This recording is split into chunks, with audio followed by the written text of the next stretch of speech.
All right, good morning, everybody.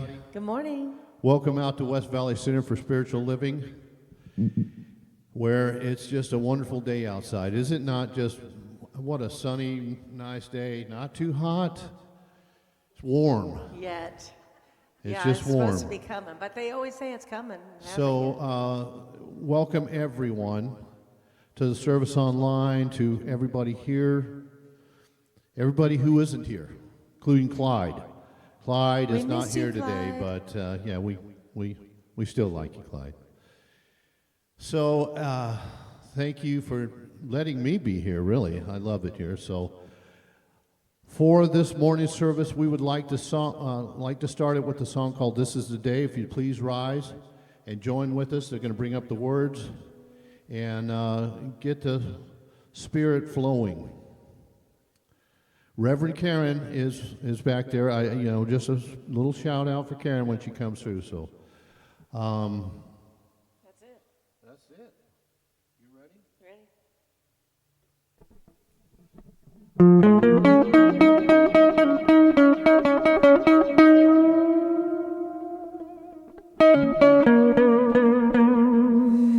This is the day that the Lord has made. I will rejoice and be glad in it.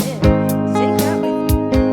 This is the day that the Lord has made. I will rejoice and be glad in it.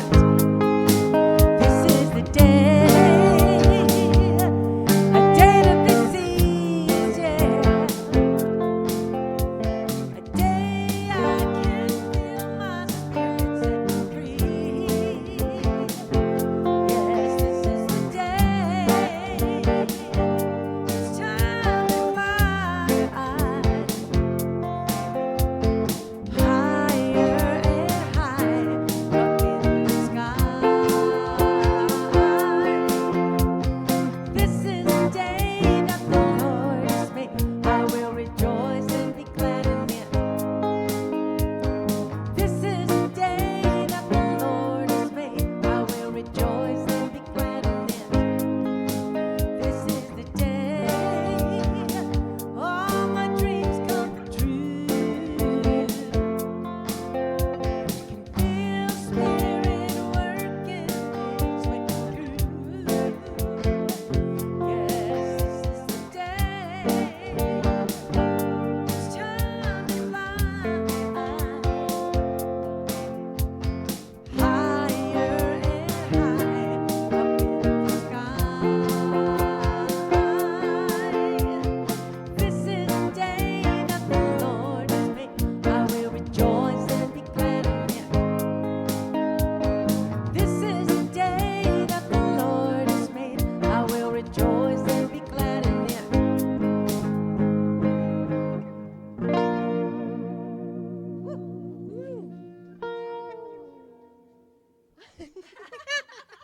That was for Clyde.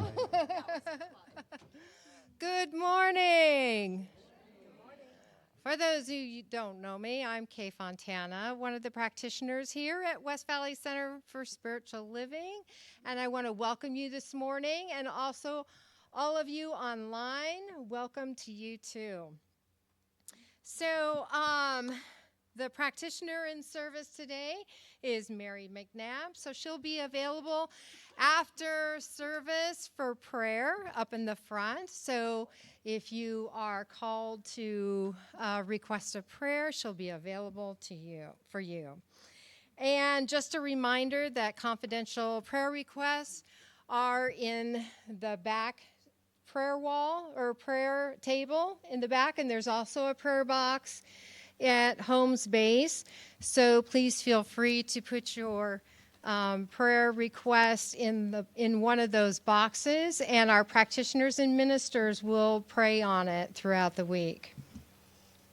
So we like to begin each Sunday with our mission statement. So let's read that together. We are serving life by living and sharing transformational tools to help create a better world for all. Very good. And so it is. So we have some activities going on at the center. Just a reminder that today is the family potluck. It's the 5th Sunday, last day of the month. Can you believe it? It's almost June. And so join us in Papke Hall afterwards for food and fellowship. And also today, the thrift store will be open for a big sale, so you don't want to miss that. So either go shopping and get something to eat, or get something to eat and go shopping, whichever you prefer. Or both. Walk around with your food. So next Sunday, join Reverend Susan Peterson for the drum circle after service. It'll be in here. And then the following Sunday, Reverend Karen is holding her foundations class, and it is module 2 of 4, and you still can join for that. So it'll be on June 14th. So if you are interested in going through foundations, it's a wonderful class. It's an updated curriculum, and I know you will just absolutely love it. And you can find all the details in the bulletins that are out at the front table, the welcome table, when you first come in. Inside, there is a list of all the things going on in the center. On the back side are all the weekly activities that go on. So if you're curious what's going on during the week, then pick one of those up. You'll also see it in the newsletter and on our website.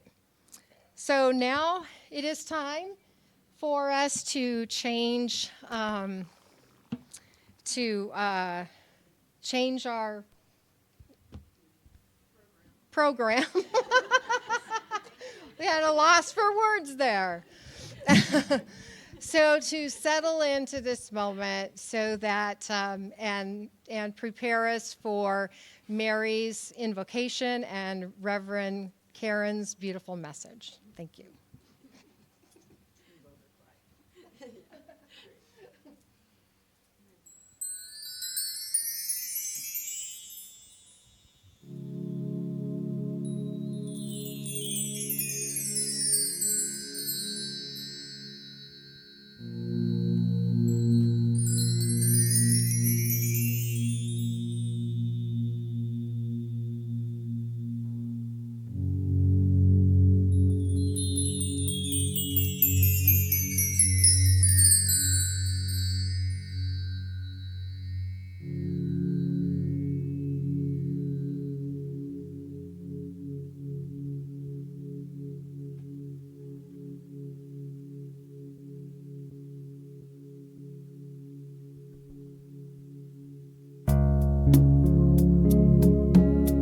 So just take a deep breath. Release all your concerns and just be here.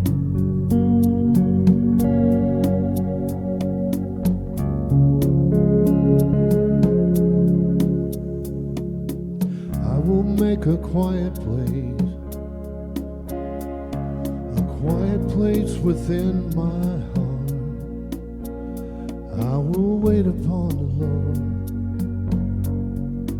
wait upon the Lord. Be still, my soul, be still. Be still, my soul, be still.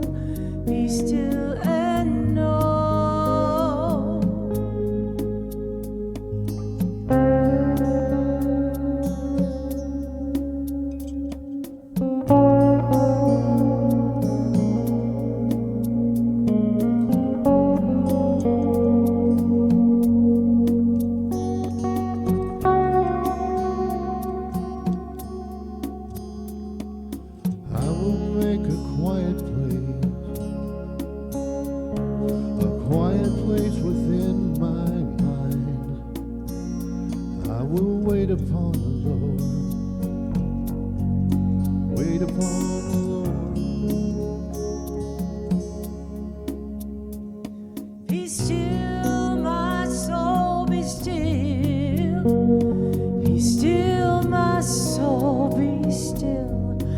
Be still and know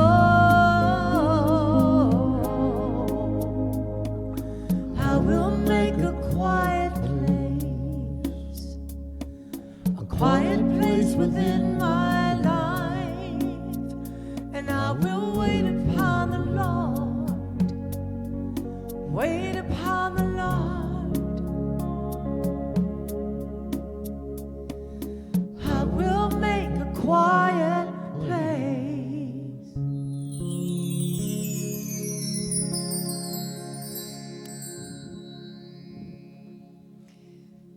Oh, and in this quiet, sacred space, I invite you to turn your attention to the depths of the divine within. To that place knows the Spirit of God, the Spirit of peace, the Spirit of love, where this resides, calmly, serenely. And as I do the same, I lift my voice knowing that God is the simplest blade of grass to the galaxy beyond and everything in the middle. And as I know God to be all-powerful, all-knowing, always available, I know that God is my truth here and now. And as I know it for myself, I know it for each of us. Call it God, Spirit, Buddha, the universe, whatever your name. It is that essence of all form, and it flows through every condition. And so as I lean in and know this to be my truth and know it for each one of us, I know that within our souls there is a sacred place that has never been hurt or alone, hungry, afraid, betrayed, or fearful. It's this place that we remember who and whose we are. It's this place that we know we are connected with one another and with God, never separate. And so I bless this service today, so grateful for this service, knowing that in the mind of God it is already perfect and done. I know that our joy-filled minister, Reverend Karen, her words deliver a message of love, compassion that touches us deeply. I know that she is clear and vibrant and exactly what we need to hear at this moment. I know that she opens our hearts and grounds us in our own spirituality. And I give thanks for the Bradford's beautiful music, which inspires us every week, and for our volunteer angels who prepared the sanctuary and are here today. So I just say thank you. Thank you, Father, Mother, God. And so it is, amen. So I let it be. My reading today is from Joseph Murphy's book, Why Did This Happen to Me? And I've taken a little liberty with not his words, but the way he presented it. So here we go. We must remember that our consciousness is like fertile soil. It will grow whatever type of seed we plant in the garden of our minds. The law of life is the law of belief. Trouble of any kind is nature's alarm signal that we are thinking wrongly, and nothing can change that but a change of thought. Quimby wrote, "Man is belief expressed." We demonstrate what we truly believe because the law of cause and effect is operating at all times. Our failure to think correctly is as bad as thinking negatively or destructively. All of us live in the ethers of race-conscious mind, the great psychic sea. This race-conscious believes in sickness, accidents, misfortunes, and tragedies. And if we don't do our own thinking, gradually thoughts of race mind may impinge on our own consciousness, reaching a point of saturation, and precipitate an accident, illness, or misfortune. As we cease blaming others and believe in the love of God, in the goodness of God, and in God's guidance, we find all of our days will be blessed and all of our paths will be ones of peace. We are belief expressed. And so just allow those words to resonate. Thank you.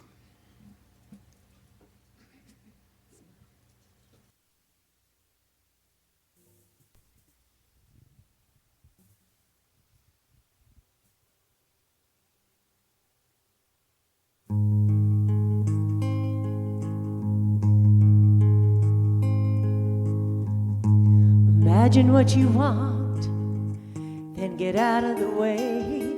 Remember, energy follows thought, so be careful what you say. Be careful what you ask for. Make sure it's really what you want. 'Cause your mind is made for thinking, and energy follows thought. Your mind is in control, even when you don't know. And if you let it idle, ain't no telling where it'll go. Whenever you are sleeping and your dreams take you away, go on with your dreaming and listen to what they say. And if you hear spirits talking, their wisdom can't be bought. Apply it to your thinking, 'cause energy follows thought.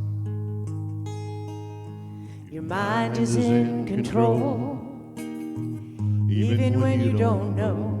And if you let it idle, ain't no telling where it'll go. Imagine what you want, Get out of the way. Remember, energy follows thought. So be careful what you say.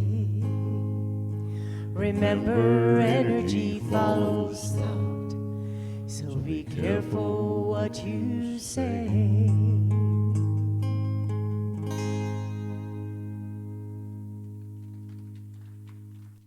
Yes, yes, yes. I affirm all of that. Good morning. It's wonderful to see you all. Let me actually look at you as if I'm going to say those words. Let them be true. That's the song that is written by somebody unexpected. Willie Nelson. I can't get over that. So, your instinct is, Karen Drucker, Karen Drucker would do that. But that song, I'm so happy I kind of picked up on that. Willie Nelson wrote that song. He's got, he's got a, like all of us, there's a little more than meets the eye.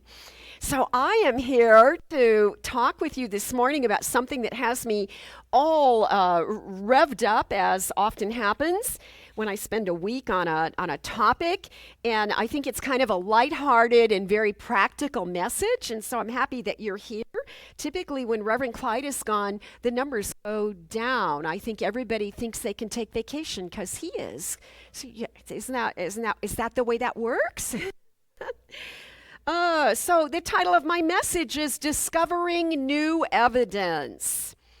Discovering new evidence. And I'm going to be talking about that this morning in relationship to the way that we look at our spiritual deepening based on a greater and greater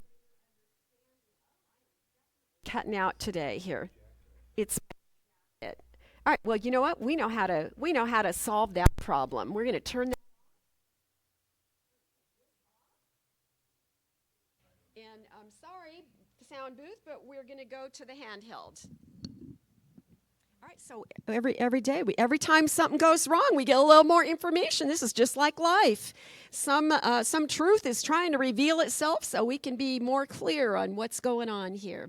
So anyhow, I'm talking about discovering new evidence and the way that relates to this idea that on this spiritual path that as we come to a greater understanding of spiritual principles, that we will increase the possibility of experiencing goodness in our lives, or a greater essence of well-being will be demonstrated through our living. And so I found this story this week while I was doing my research. I'm reading this book, an old book that I'm rereading by Tara Brach, and it's called Radical Acceptance. Woo! It's not a new book, but it is still really powerful, Radical Acceptance. And I found this story that I don't even remember ever reading before. Don't you love it when that happens? It's like it's new. Is that a benefit to aging? Everything is new again. And the story is about a really well-established, famous chef from the San Francisco area, and the story itself is probably in the late 1990s. It's a true story, or the early 2000s, I'm going to guess. Chef Ed Brown had become a little bit well known when he opened an organic restaurant that served only natural foods and yummy, delicious things that were also good for you. And he was really good at what he did. And he was so good at what he did that there was a retreat center nearby, they say in the mountains. So I immediately pictured it like in that Big Sur area where was it Est? Was there? There's still a retreat center there, I know. But he was invited to be the chef. They wanted high quality food for the retreatants. And so they asked him if he would take on the job, and he was really excited to have it. It was an honor to be asked for the clientele of who was going to be there would make it worth his fame, you know. And what happened then was that they asked him if there was one thing they really wanted that was kind of out of the ordinary, and that was they wanted him to bake biscuits every morning for breakfast. Isn't that funny? So he now kind of gets a little frightened because he's not a very good biscuit maker. And to add that, to make it even a little more complicated, his mother made really good biscuits when he was growing up. And so he was always disappointed that he couldn't figure out mom's recipe and make them quite as good as his mom did. And he would try and fail. And so now here he is. He's got this deadline. He's got to learn how to make biscuits, and they got to be really good because they're expecting it to be good because it's him, Chef Ed Brown. So he tries batch after batch, and every time it's time to taste the biscuits, he's just disappointed. But here's the other part of the story. Ed Brown was not just an important chef. He was also a student of Zen Buddhism, and he taught Zen meditation classes. So at some point, because he couldn't quite get over the obstacle of not being able to make good enough biscuits, at some point he decided to use what he knew best. And that was to put his attention on being mindful, not just in the process of making biscuits, but to practice being in the present moment while he ate his biscuits to see if maybe he could get a different perspective. And he was right. He made a fresh batch of biscuits, and then he took his Zen attitude and his Buddhist teachings, and he sat to taste the biscuits, and he did it very ceremonially, sort of like a high tea, you know, the way we understand each part of it has meaning in it.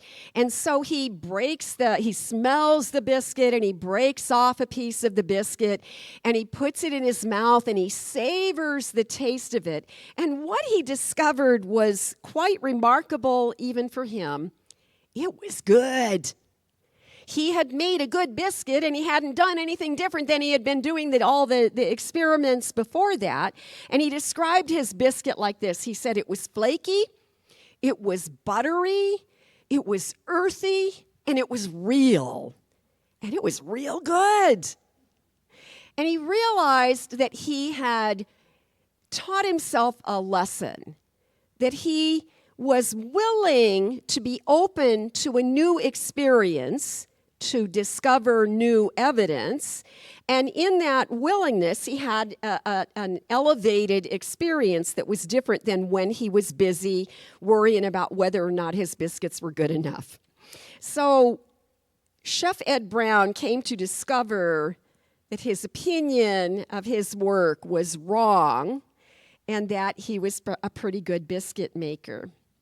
Now, the story makes me wonder how many things we judge or measure, or how often we compare something we have an expectation for, and we want it to be so perfect that we miss the beauty of what's unfolding right in front of us.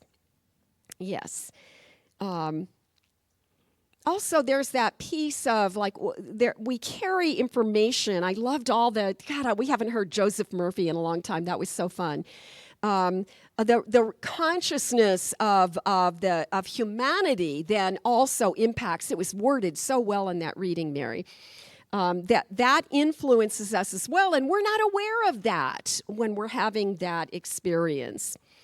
And so, it's like we have old information that we've outgrown and we don't even know we have it. You know that old story about the ham. Why did Grandma cut the ends off the ham? You all remember? Nod your head or I'll tell the whole story. You don't want to. It's like, well, when Grandma made the ham, 100 years ago or great-grandma, whenever they first learned, she had a small stove and thereby only certain size pans would fit in it. So in order to get a big ham in the oven, they would have to trim it down to fit the size of the pan.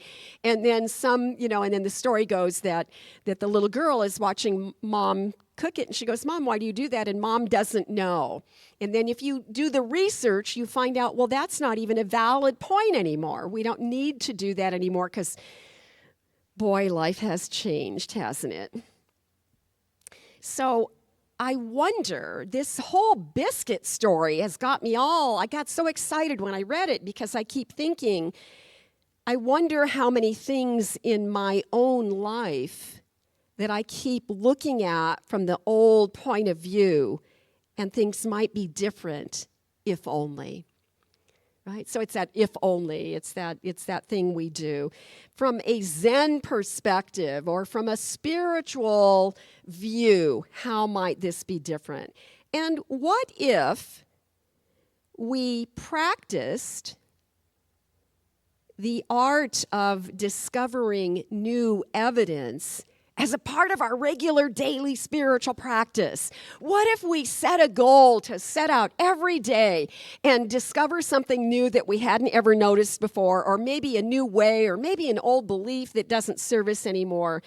Just all the ways that we could expand our possibilities with some new evidence.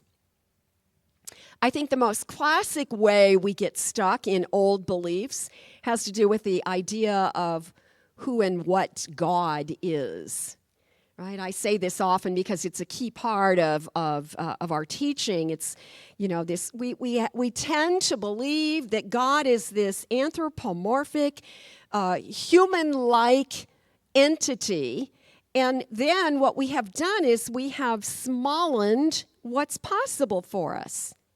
I know it's not a word. But didn't it sound fun?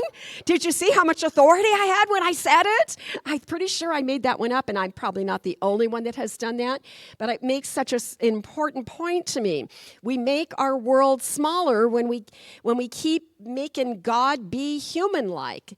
Because God is a power and a presence that's greater than I am. God is that infinite intelligence of all the universe. And so there is a whole other way we can begin to condition ourselves, the kinds of evidence we can begin to look for in our own spiritual journey. We're invited to think of God as a living presence that's everywhere present, that's great and mighty in power, and there are no problems in that divine truth. God has no problems. God has no limitation, and so we have this inexhaustible source and supply of goodness ever available to each of us. Yes, amen indeed. I have been oh my goodness, I stumbled on a brand new, I took a class with Reverend Jesse Jennings in Houston, a Zoom class. I didn't go to Houston. And he recommended this fairly new book. It's not new, but it's a book on the history of New Thought. And so everybody that has ever gone to ministerial school to get some kind of a New Thought ordination has studied in the past. We always studied a guy named Charles Braden. But man, that stuff is old. It comes like from the 40s, I think, 1940s. And now there's this new book that is so magnificent. If Jesse recommended it, I wanted it. And I bought it, and it's huge. It's too heavy to even read comfortably on your lap. You have to be careful how you handle it. It has 111 pages of just index and note stuff in the back. The references are well documented. Written by a woman whose last name is Albanese, and woo, was she brilliant. Anyhow, I love things that are well referenced, and I'm studying this just the very, I'm probably not going to read the whole book, I will confess, but the history of New Thought from a new perspective is giving me this view, a whole new overview of all the people that went on to start New Thought churches or spiritual centers or philosophical centers, because there are so many. And what we know is they came out of a certain era, and information was readily available way more than it used to be. So if you look back into the late 1700s and the 1800s, what we see is there were advances made in the printing press. And so there were all these individuals who were able to do mail order correspondence classes, and they were quite popular. They were very inexpensive, and think of all how rural life was at that time for probably the majority of the people that were taking these classes. And so from that era, or those eras, because it's a big spread, we have individuals that were able to satisfy their curiosity and their yearning to understand spiritual matters from a broader perspective than just whatever the minister at the corner church, whatever was on the Sunday sermon, where the themes were often heavy with guilt and shame and reprimands and fear and things like that. So New Thought just blossomed because it was the opposite of all those negative ideas. And so the individuals who went on to study with Emma Curtis Hopkins and the likes of her were deeply spiritual. They were really grounded and excited about spiritual ideas. But more than that, what I want to say is they were profoundly inquisitive. They wanted to know more. They were open-minded. And so from the New Thought era, we get that term open at the top. So they came in open. But in that span where we move into the 20th century and finally the 21st century, what we see was that they were well studied, probably because of we don't know for sure, but we think because of the correspondence classes. They were well studied in world religions, things that the average person wouldn't have access to. They were well studied in philosophy. By the time we were in the 20th century, they started getting more information about psychology, and then Carl Jung came along and did this gorgeous blend of spirituality through the theme of psychology or human behavior, if you will. And so these are the people who developed a well-rounded approach to spiritual principles and encouraged the practice of spiritual principles.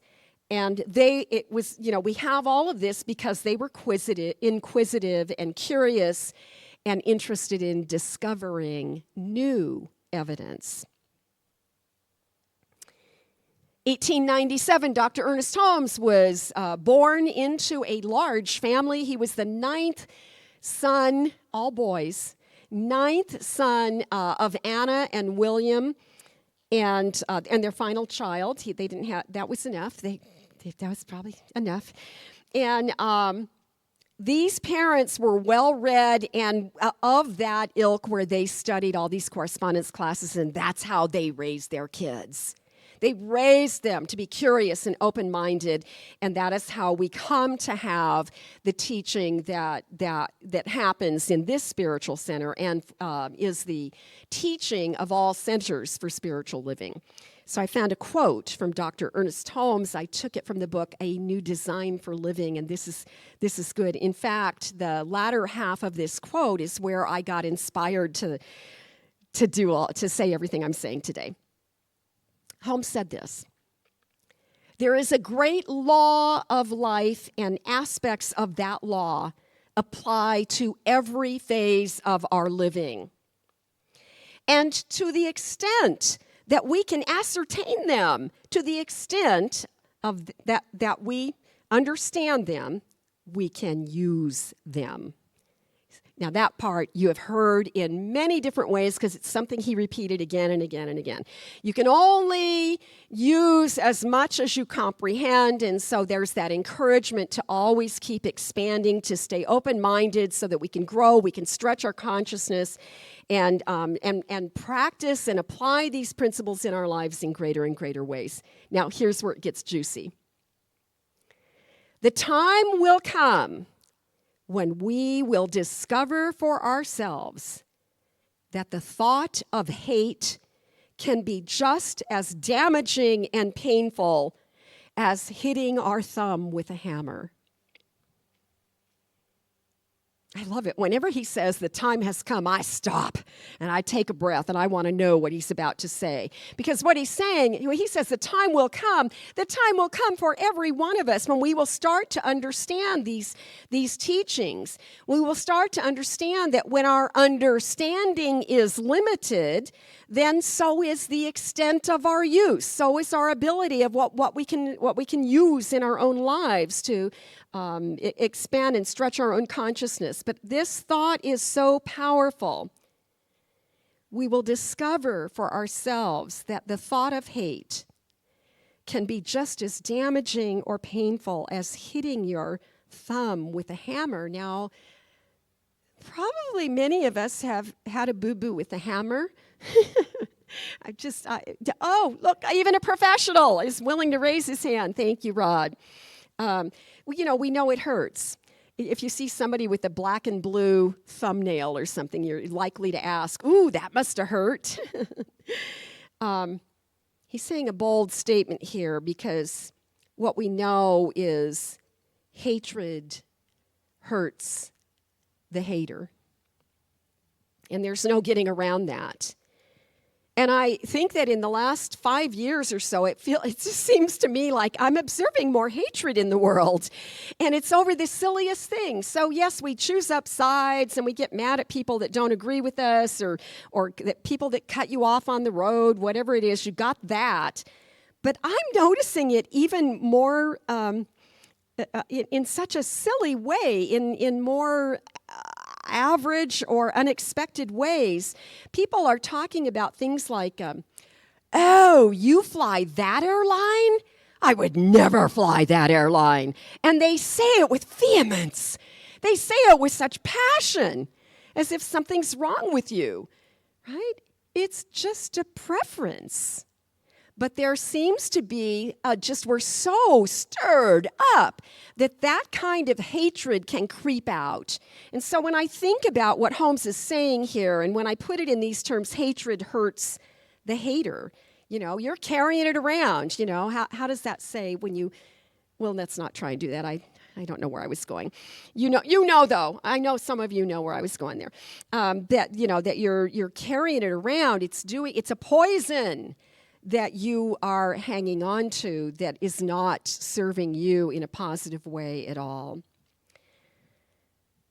So I like that he said this is a great law that applies to every phase of our living. That means that every day there's something there that helps us to see life is this continual, ongoing path of possibility. And so we're invited to forever and ever keep exploring new ideas and reconsidering our old beliefs and changing our life for the better, even if it's just tasting biscuits with an open mind.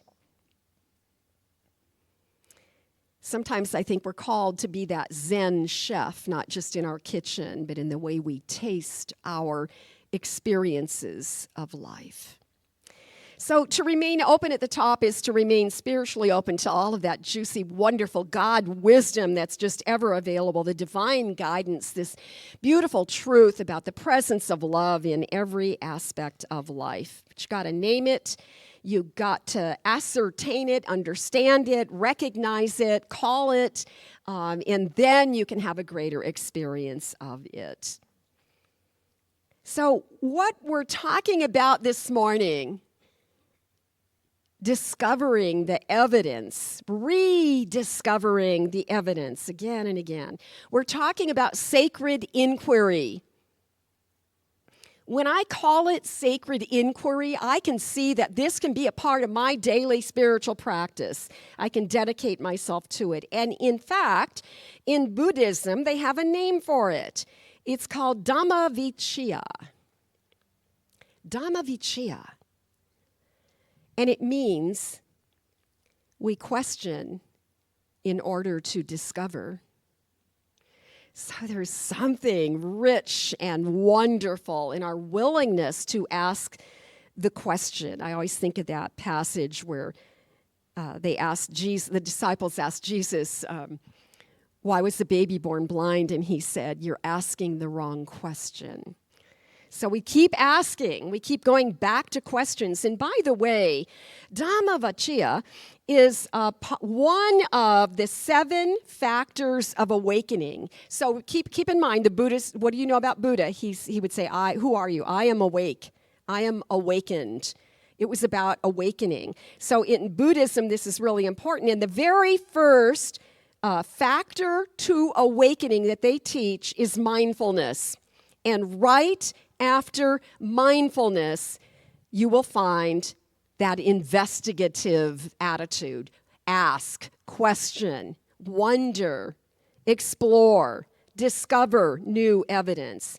And by the way, after that was the second major factor in becoming awakened. And the third is then you take that and you put it into your spiritual practice and you dedicate your life to rediscovering new evidence. See, this is so aligned to everything we teach and believe right here. We question in order to discover. Holmes would say it this way.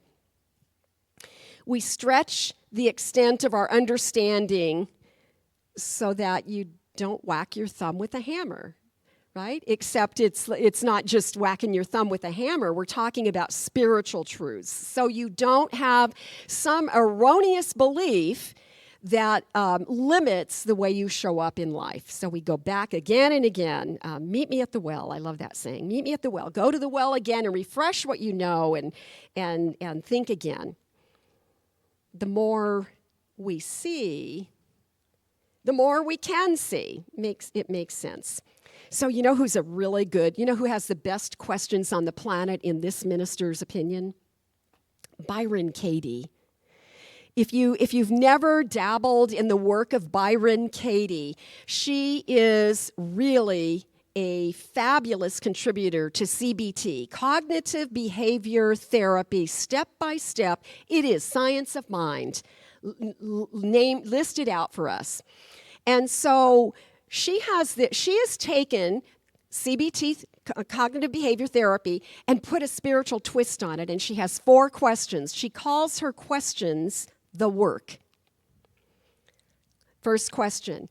Catch yourself, maybe you woke up in the middle of the night and you got something on your mind. Or maybe you're moving through your day and you're obsessed with some seeming thing that has you really worried, whether it's your life or a family member, something you can't get off your mind. The first thing you do is you catch yourself thinking and you ask yourself, is it real? Is it real? Well, you know what? First question, it's going to feel pretty real. You're likely to argue with it and go, oh yeah, hell yeah, that's real. That really could happen. And so the second question she throws out is, how can I know for sure that it's real?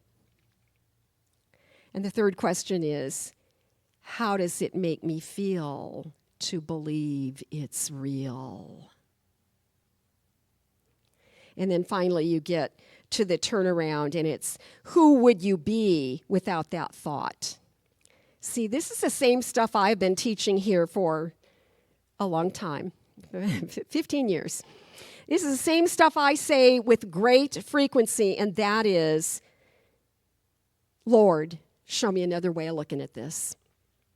How could I see this differently? Because from God's vision, there can be no obstacles. There can be no limitation. There can be no, it might be a change of plans, but there is another way of looking at it. So these are great, great questions to help you interrupt any downward spiral that you might be going through. Holmes would have added, is it real? Can you be sure it's real? How does it make you feel, she says? How does it make you feel if you believe when you believe it's real? Holmes would have said right then and there, he would have thrown in this, he would have said, how would you rather feel? Right? How would you rather feel instead of, is that real? What would you rather feel instead? And then think about that. Make it a scenario in your mind and align yourself to it so that you can then begin to shift from that negative hole you've dug into something much more positive. He would also say, you know what he'd say? You know this one. Don't you want to say it? There's only one direction I'm going right now. There is a power for good in the universe. It's a power that's greater than you are, and you can use it. Look for the evidence. Try it out. Make it fit. You know he would say all those things. See, it all fits together perfectly because the everything in nature operates under the same universal principles, and that's a strong theory and a connecting point in all of New Thought. We look for the truth in things and see how things fit together. We look for the positive patterns.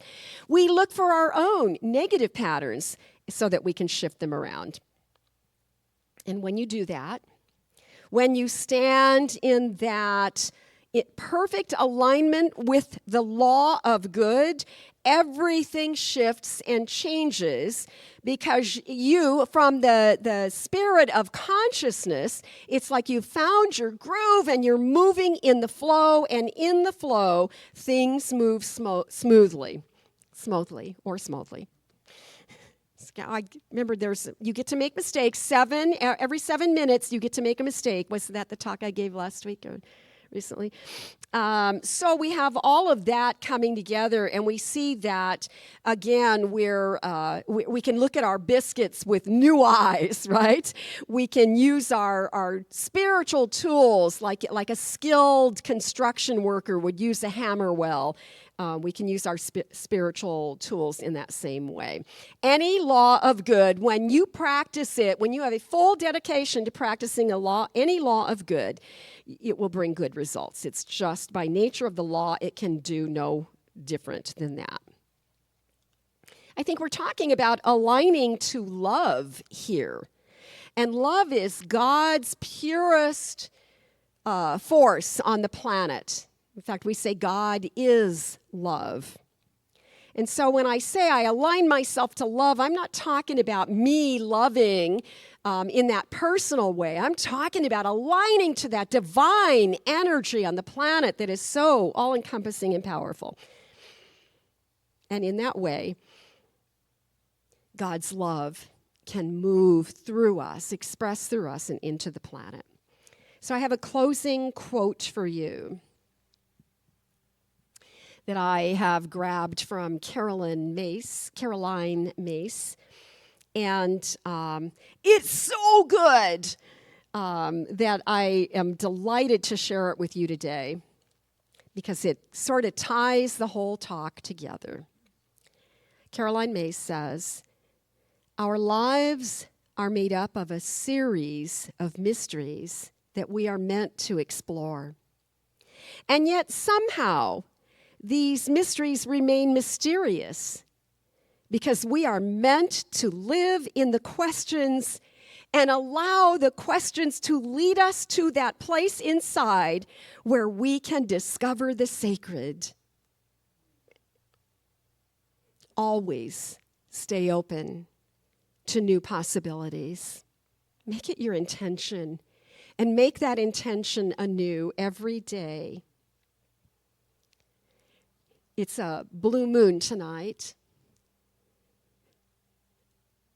You know what that is? That's just this year anyhow. It just means that it's the end of the month, and we already had a full moon this month. It's the second full moon in May of 2026, and we do find the moon to be rather mysterious, don't we? We romanticize the moon.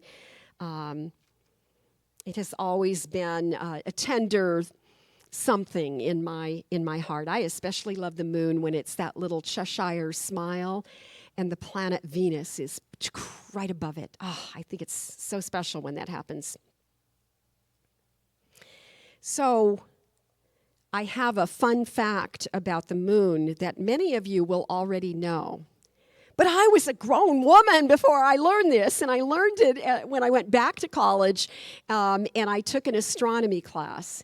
Do you know that we only see one side of the moon? Yeah, I see a lot of you know this. And so here we are, traveling through space, here we are, the Earth. The moon is always right there at our side doing its little orbits, and we are orbiting around this big old sun. We got this big old orbit that takes a year, and the moon is always facing us, no matter what else is going on with us rotating and the things reflecting. It doesn't matter. There is a dark side to the moon that we never see. And when I thought about that so intrigues me.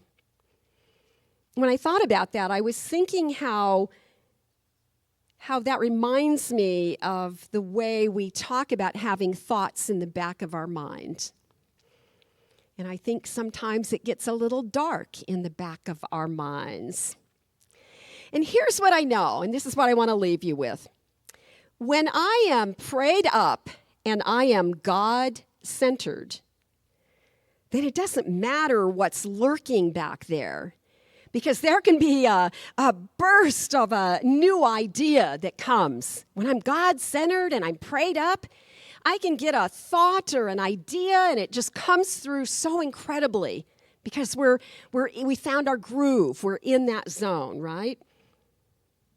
You can get an insight that could be life-changing, or a really good idea that will make your life simpler. Or some tiny little shard of truth will be revealed to you, and your life will be a little more stable. So I'm here to remind you that God works in mysterious ways. And we want to always stay open to discover new evidence.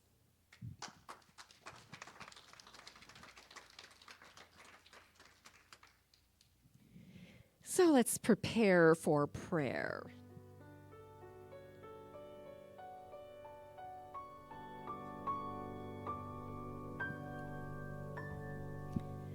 Take a nice, deep, cleansing breath.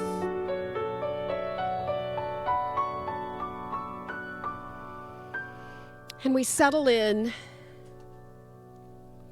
noticing how perfectly we are supported by the chair we're sitting in. Doesn't matter where we are, whether it's in this sanctuary or from somewhere afar, there is something magnificent that is unfolding right now in this very moment. And so I feel the love of God here, now. How good it is to remember yet again that there is no place where God is not. There is no way that Spirit itself could be limited or missing. And so we lift our heads so that we can be that vessel through which God's grace can now stream into our lives.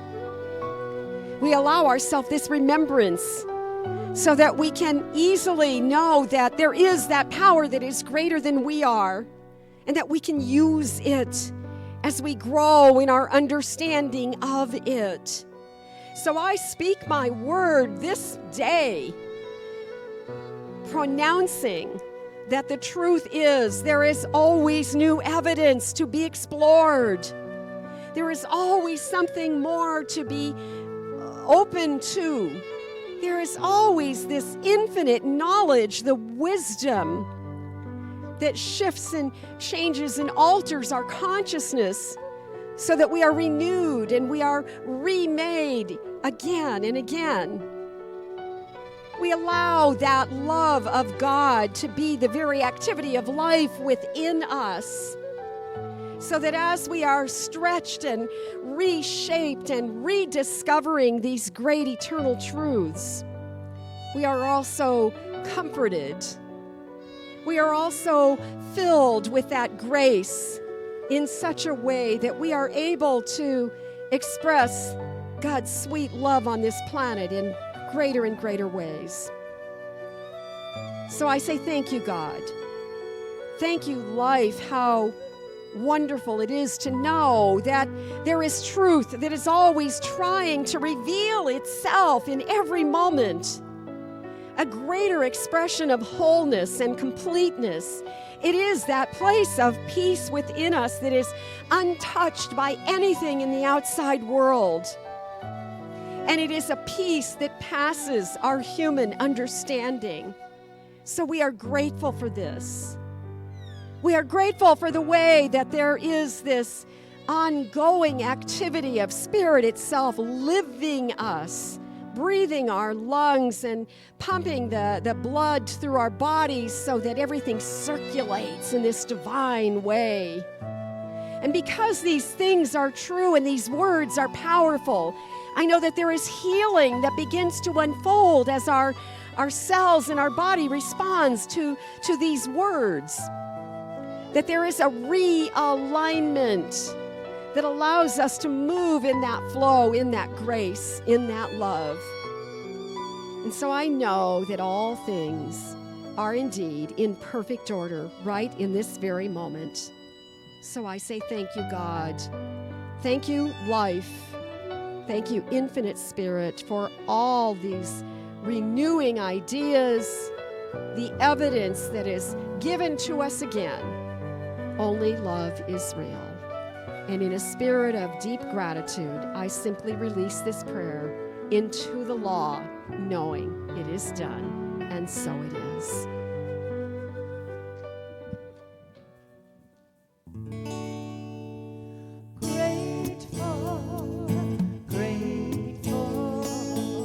Grateful for all the love that I have. I am so grateful, grateful for all the love that I have. Everywhere I look and every face I see is love reflected, shining back to me. I just give thanks for all these simple things, the joy and peace that gratitude brings. That's why I'm grateful, grateful, grateful for all the love that I have. I am so grateful, grateful, grateful for all the love that I have.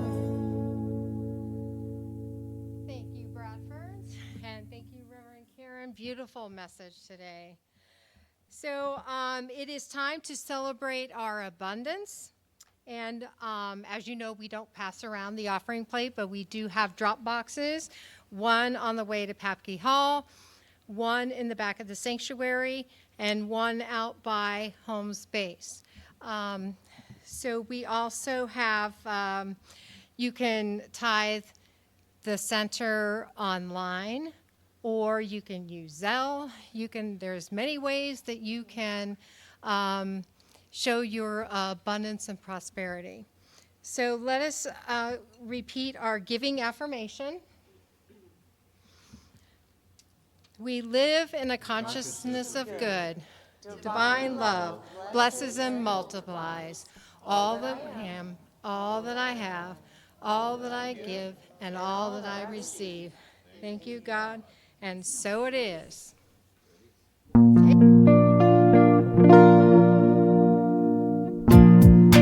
Let's rise for our last song.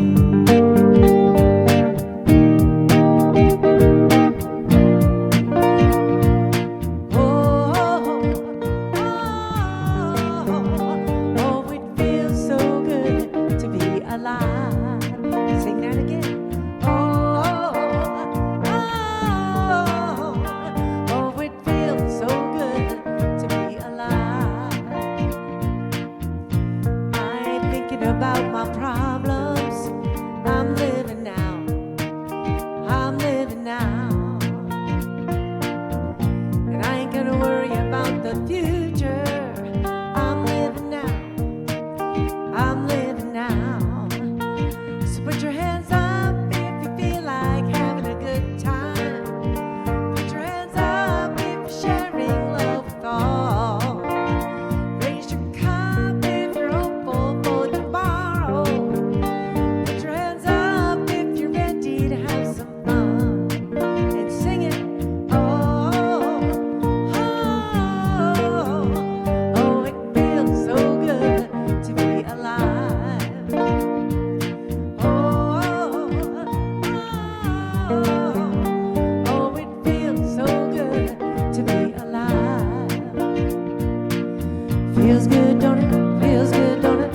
Only got one life, live in the moment. Feels good, don't it? Feels good, don't it? Only got one life, live in the moment. Feels good, don't it? Feels good, don't it? Only got one life, live in the moment. Feels good, don't it? Feels good, don't it? Only got one life, live. Oh, it feels so good to be alive. Oh, it feels so good to be alive. One more time. Oh, it feels so good to be alive.